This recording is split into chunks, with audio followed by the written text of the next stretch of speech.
तुम्हारे पुत्र के मृत शरीर पर यह संधाई पुष्प चढ़ा सकता है, क्योंकि तेरे ही कारण मेरे मनु का संहार हुआ है। अगर तू चाहता तो हमारा पुत्र ही मारा जाता, और तूने क्या किया है? हमारे पुत्र के मृत शरीर पर अपना पैर रख दिया। आज उसकी चिता पर शोक जताने आए हैं। जा मेरे ने तो सोझल हो जा, और जाते जाते सुनता जा, मैं प्रतिज्ञा कर चुका हूँ, कल सूरज ढलने से पहले हम तेरे शेष को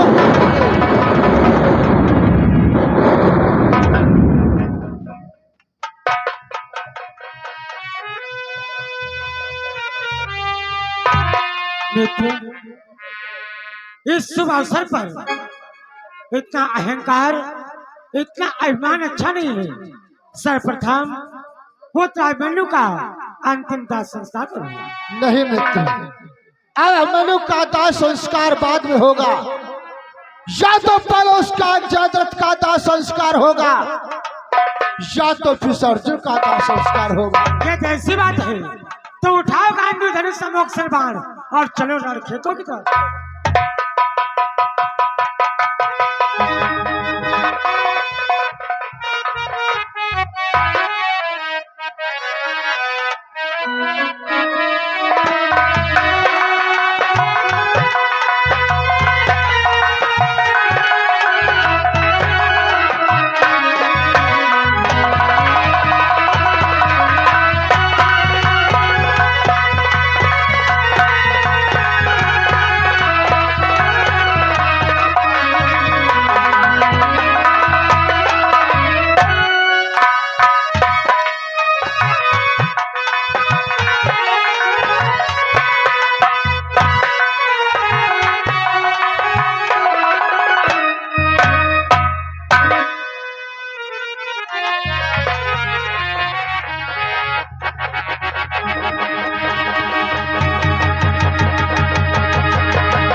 गुरुदेव दुशासन मेरे प्राणों की रक्षा कर। क्या हुआ जयद्रथ, क्यों इतना भयभीत हो? क्या कारण है? दुर्योधन, मैं अभिमन्यु के मृतक शरीर पर उन पुष्पों को अर्पण करने जा रहा था, और अर्जुन ने मुझे रोका, और उसने दो प्रतिज्ञाएं की है। कैसे प्रतिज्ञा? उसने सर्वप्रथम प्रतिज्ञा की है, कल सूर्यास्त होने से पहले वो मेरे सर को काट देगा, और उसने दूसरी भी प्रतिज्ञा की है, यार वो सूर्यास्त होने से पहले मेरे सर को न काट सका तो स्वयं चिता को बनाएगा, वो चिता में बैठ करके भस्म हो जाएगा। गुरुदेव, जयद्रथ के प्राणों की रक्षा करो, गुरुवर रक्षा करो। अर्जुन ने प्रतिज्ञा कर डाला है कि कल सूर्यास्त होने के पहले जयद्रथ को मारेगा। अगर वो नहीं मार पाया तो स्वयं चिताग बना करके भस्म हो जाएगा। आपको तो पता है जयद्रथ को भय है, केवल अर्जुन से ही भय है। तो तुम क्यों चिंता करते हो पुत्र दुर्योधन? अगर अर्जुन ने प्रतिज्ञा किया है तो वह उसकी प्रतिज्ञा है। गुरुदेव, आप ये क्या कहते हो? आप मेरे सेना के सेना नायक हो, आप मेरे सेना के सेनापति हो, फिर भी आप पांडव दल के पक्षपात की बात करते हो। बस मीठा प्रलाप बंद करो दुर्योधन। कैसा सेनापति का पद, मैं इस पद से इस्तीफा दे रहा हूँ।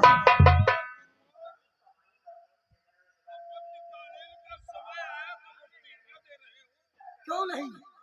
जब राजाओं के सन्मुख राजा धृतराष्ट्र है या पुत्र दुर्योधन तुम हो, युवराज हो, तो युवराज की गरिमा समझो। आज जब संकट आया तो गुरुवर को याद कर रहे हो। हे गुरुदेव, हम अज्ञानी हैं, अज्ञानी समझकर क्षमा करो। और इस समय जयद्रथ के प्राण संकट में है, जयद्रथ के प्राणों की रक्षा करो गुरुवर। कहीं तुम्हें क्षमा करते करते हमारी झोली रिक्त न हो जाए। आज मैं पुत्री दुशाला के लिए मैं विवश हूँ। आज मैं चक्रव्यूह की भांति कमल व्यूह की रचना करता हूँ, जिसमें जयद्रथ के प्राणों की रक्षा हो सकती है। ये कमल व्यूह क्या होता है गुरुदेव? कमल व्यूह में भी 7 द्वार होंगे। हर द्वार पर तुम जैसे एक महारथी का पहरा होगा, और संध्या तक जब अर्जुन जयद्रथ तक पहुंचेगा नहीं तो वह अग्नि समाधि ले लेगा। इस प्रकार से जयद्रथ के प्राण बच सकते हैं। जो आज्ञा हो गुरुदेव। इसलिए मैं सेना का संचालन करता हूँ। कमल की पंखुड़ियों की भांति हमारी सेना का प्रावधान होगा, और सभी लोग, अरे ये क्या, उधर देखो पुत्र दुर्योधन धर्मराज के साथ अर्जुन इस ओर बौछार करता रहा है।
मैं क्या देख रहा हूँ? गुरु द्रोणाचार्य महारथी कर्ण दुशासन कृपाचार्य। आज लगता है मेरे बेटा अर्जुन की विजय नहीं हो सकती है, इसलिए हे सूर्यदेव सुदर्शन चक्र जाओ, कुछ पल के लिए सूर्यदेव को ढक लो। ओम नमः शिवाय, ओम नमः शिवाय।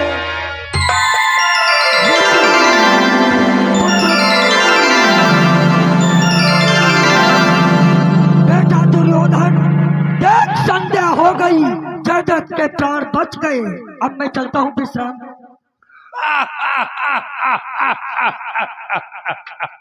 जयद्रथ, भ्राताश्री, देख लो कमल व्यू के बाहर, देख लो सूर्य अस्त हो गया है और अर्जुन अपनी प्रथम प्रतिज्ञा ना पूर्ण कर सका तो दूसरी प्रतिज्ञा अवश्य पूर्ण करेगा। ऐसी बात है मित्रवर, जब सूर्य उदय हो चुका है तो वो छलिए के परम मित्र जादू जम के धाम, वो मत वाले श्याम के देख हो गई शाम।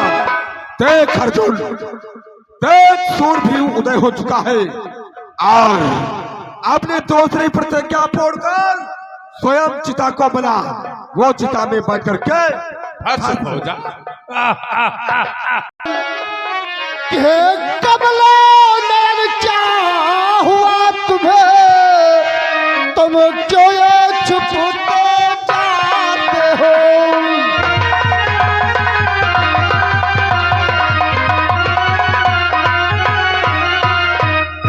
कमला नयन क्या हुआ तुम्हें, तुम क्यों ये छुपते जाते हो।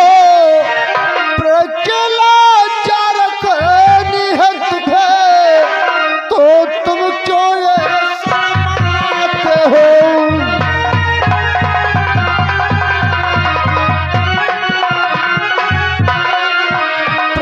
प्रकेला चारक निहत है, तो तुम क्यों ये शर्माते हो।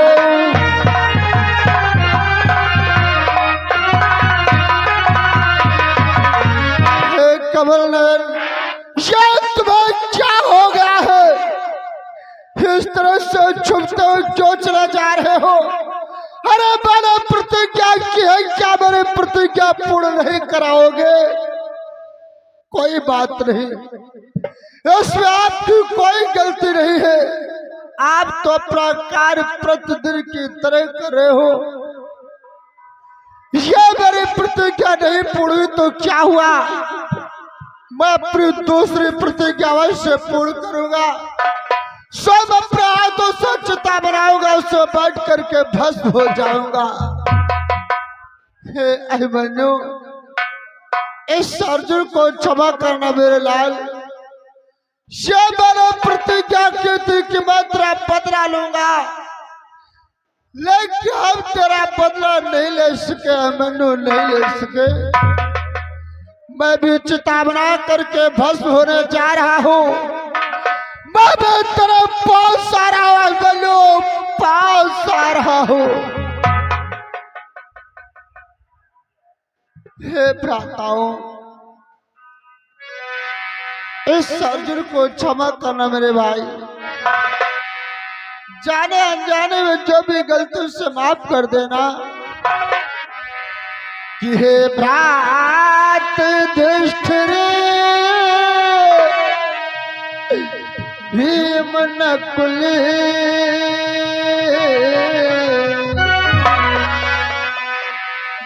हे भ्रात युधिष्ठिर, भीम नकुल सा देव जुहार प्रणाम।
अर्जुन को क्षमा करना मेरे भाई। जाने अनजाने में जो भी गलती से माफ कर देना। हे मित्र, हे सखा, इस अर्जुन का अंतिम नमस्कार प्रणाम सब स्वीकार।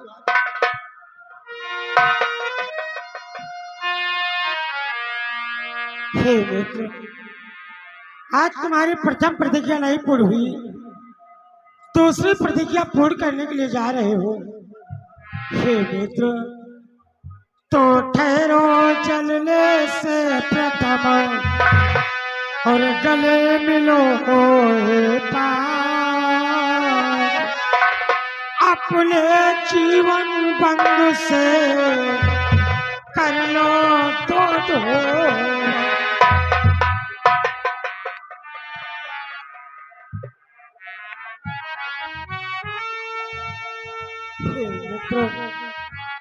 आज तुम्हारी प्रथम प्रतिज्ञा नहीं पूर्ण हुई, दूसरी प्रतिज्ञा पूर्ण करने के लिए जा रहे हो।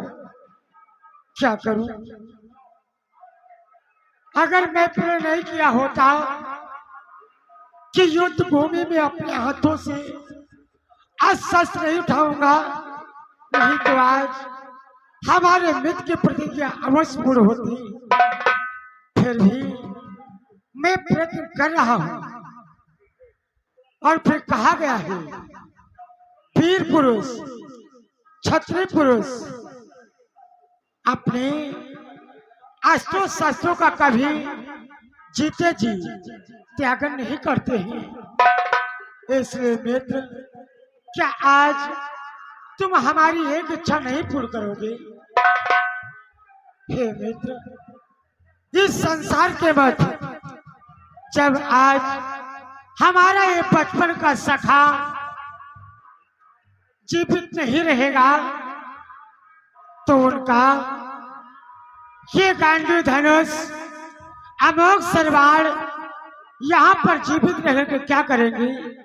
इसलिए मित्र, मेरा कहना मानो, अपना गांडी धनुष अमोघ सरवार साथ साथ में चिता में बैठ के जला के खाक कर दो मित्र।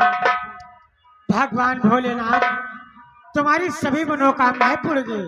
स्वयं अपने हाथों से चिता बनाओ।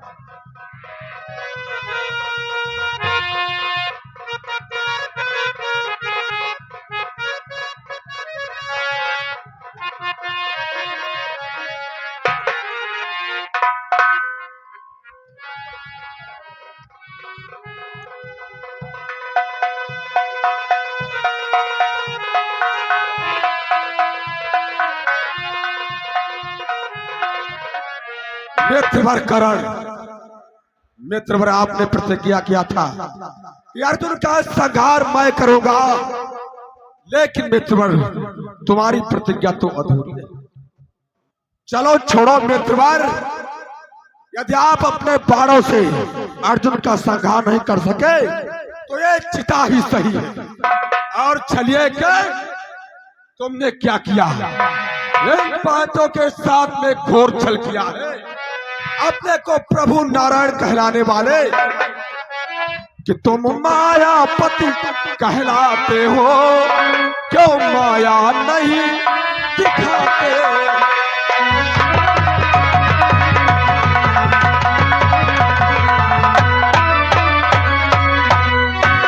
मायापति कहलाते हो, क्यों माया नहीं दिखाते हो।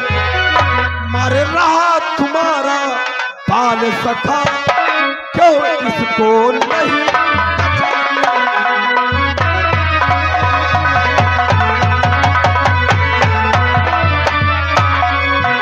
मर रहा तुम्हारा बाल सखा, क्यों इसको नहीं बचा।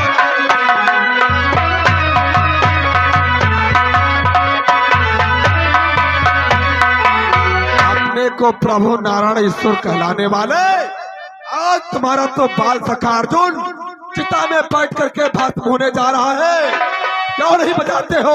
अरे तुम्हारे में वो शक्ति नहीं है कि तुम तो ईश्वर जगदीश्वर हो। अब चमत्कार दिखलाओ यहाँ, सखियों में ठुमके लगाते थे बंसी की तान सुना।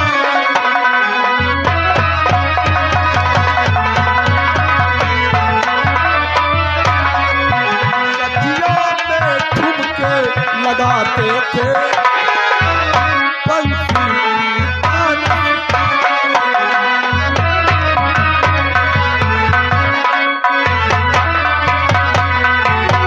ईश्वर नारायण प्रभु।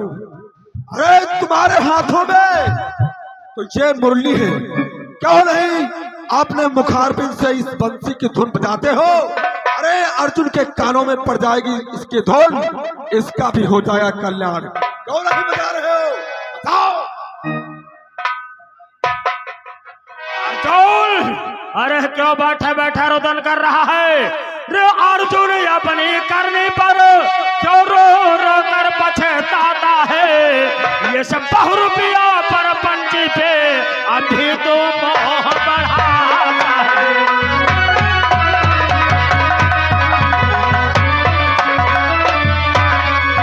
ये सब बहुरूपिया पर पंची पे अभी तो मोह बढ़ाता है।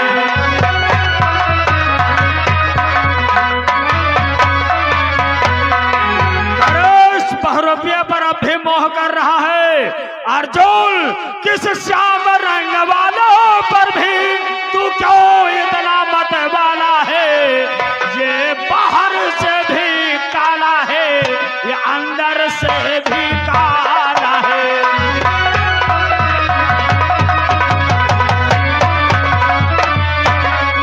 ये बाहर से भी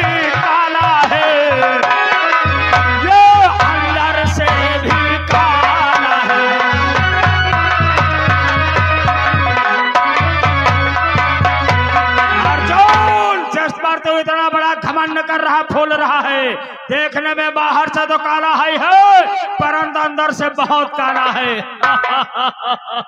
चल अपने दूसरी प्रतिज्ञा पूरी कर, चिता में ज्वाला को प्रकट कर, चलकर खाक हो जा। दुर्योधन, किसी के दुख को देख करके उसकी इतनी हंसी नहीं उड़ाई जाती। अरे तो फिर क्यों नहीं तू अपने मित्र के प्राणों की रक्षा कर रहा है बचाने से? मानता हूँ इस समय तुम्हारा समय निर्बल है, इस समय तुम्हारा समय बलवान है, हमारे मित्र अर्जुन का समय निर्बल है, तो ऐसा नहीं कि उसका उपहास उड़ाया जाए। और क्या तुम ये भूल गए कि ना जाने कितनी समय किसका समय बलवान हो सकता है। तू तो अपने को भगवान कहलाता है, भगवान है तो बचा, इसको क्यों नहीं बचा रहा अपने मित्र को? दुर्योधन, बीता हुआ कल तो सभी ने देखा है, लेकिन आने वाला समय किसी ने नहीं देखा। आने वाले समय में हम लोग अर्जुन को मरते हुए देखने जा रहे हैं।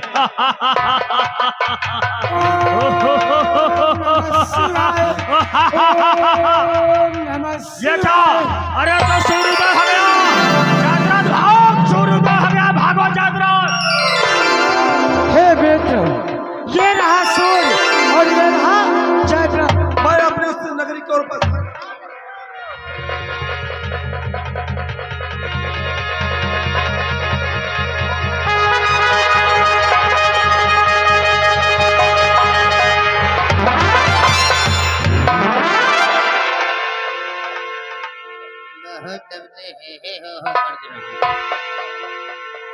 हे मित्र, आज तुम्हारी प्रथम प्रतिज्ञा पूर्ण हुई, हम तुम्हारी वीरता पर आज प्रसन्न हैं। चलो चलते हैं और अच्छी अच्छी नीतियों का विचार करते हैं।